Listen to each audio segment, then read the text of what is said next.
আনিস উদ্ভ্রান্তের মতো হাঁটছে ঢাকার নিউ মার্কেটে, কিন্তু ওর মনে হচ্ছিল ও যেন কোথায় চলে গিয়েছিল। ও তো বাসে উঠেছিল, ওর পাশে একটি মেয়ে ছিল, তাহলে আবার কেমন করে ঢাকার মধ্যে সে আছে? কিছুই মিলাতে পারছি না আনিস, এমন কেন হচ্ছে ওর সাথে? কিছু খেতে হবে ঝাল।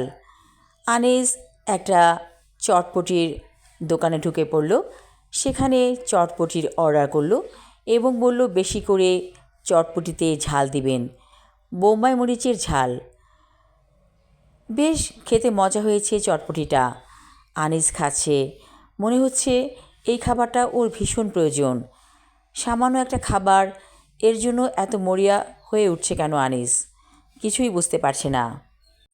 দোকানে একটি মেয়ে এসেছে, সেও চটপটির অর্ডার করে আনিসের মুখোমুখি বসল। মেয়েটির দিকে তাকালো আনিস। খুব পরিচিত লাগছে মেয়েটিকে, মনে হচ্ছে এই মেয়েটিকে সে চেনে। আনিস বলল, আমি কি আপনাকে চিনি? মেয়েটি বলল, না তো, আপনি আমাকে কেমন করে চিনবেন? আমি তো আপনাকে চিনি না। আমার খুব চটপটি খেতে ইচ্ছে করছে, আপনার মজা করে খাওয়া দেখে ভাবলাম আমি একটা অর্ডার করি।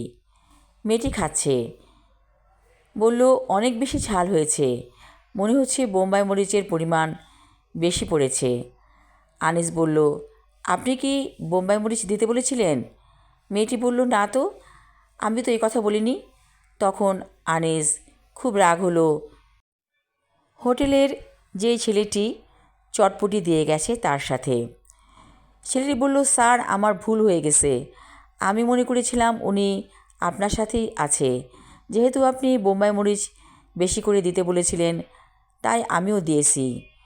আনিস বলল, আরেক প্লেট দিন, এই প্লেটটা সরিয়ে নিন, দেখছেন না উনি রীতিমতো ঝালে কাতরাচ্ছেন। মেয়েটি বলল, না ঠিক আছে, আমার অভ্যেস হয়ে গেল কিছুক্ষণের মধ্যেই। মেয়েটি খাচ্ছে চটপটি। আনিস তাকিয়ে আছে মেয়েটির দিকে।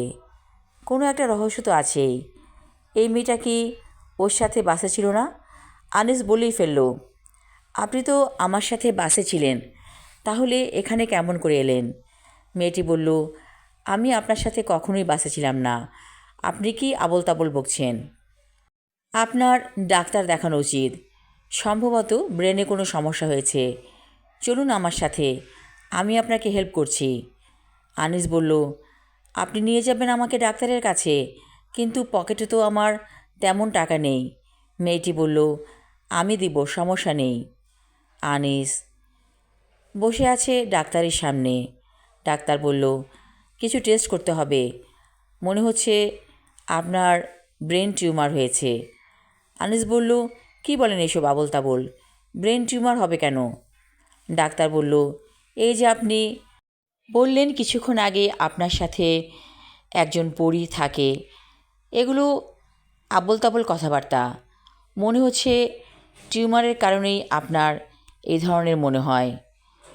তারপর আনিস ডাক্তারের চেম্বার থেকে বের হয়ে গেল। দেখল মেয়েটি নেই, কিন্তু ওকে অনেক টাকা দিয়ে গেছে মেয়েটি। এত টাকা, কিন্তু মেয়েটিকে এই ঋণ শোধ করতে হবে। অপরিচিত একটি মেয়ের কাছ থেকে কেন ও টাকা নেবে? হঠাৎ কে যেন ওর কাঁধে হাত রাখল। আনিস পেছন ফিরে তাকিয়ে দেখল সেই ডাক্তার।